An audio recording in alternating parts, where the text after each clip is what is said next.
ముఖ్యమంత్రి సహాయ నిధి ఒక వరమని, అనారోగ్యంతో బాధపడుతూ ఆర్థిక ఇబ్బందుల్లో ఉన్న ప్రతి కుటుంబానికి కూటమి ప్రభుత్వం అండగా నిలుస్తుందని శాసనసభ్యురాలు కోళ్ల లలిత కుమారి పేర్కొన్నారు. ఎల్కోట మండలంలోని క్యాంపు కార్యాలయంలో శుక్రవారం ఆమె లబ్ధిదారులకు సీఎంఆర్ఎఫ్ చెక్కులను పంపిణీ చేశారు. నియోజకవర్గ వ్యాప్తంగా వివిధ అనారోగ్య సమస్యలతో కార్పొరేట్ ఆసుపత్రిలో చికిత్స పొంది సాయం కోసం దరఖాస్తు చేసుకున్న 47 మంది లబ్ధిదారులకు 26,48,483 విలువైన చెక్కులను ఆమె చేతుల మీదుగా అందజేశారు. 2 నెలల్లో 3.54 కోట్ల సాయం. ఈ సందర్భంగా ఎమ్మెల్యే కోళ్ల లలిత కుమారి మాట్లాడుతూ రాష్ట్రంలో కూటమి ప్రభుత్వం అధికారం చేపట్టిన నాటి నుంచి ప్రజా సంక్షేమానికి పెద్దపీట వేస్తోందని తెలిపారు.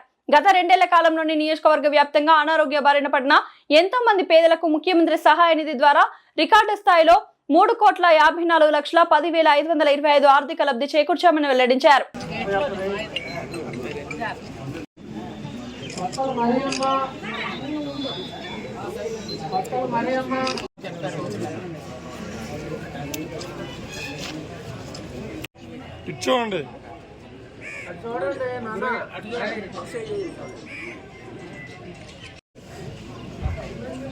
జగదీష్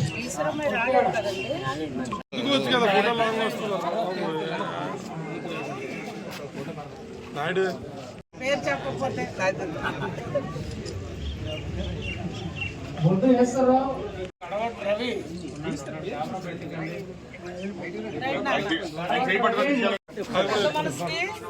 మరి చంద్రబాబు గారు ధన్యవాదాలు చెప్తారా.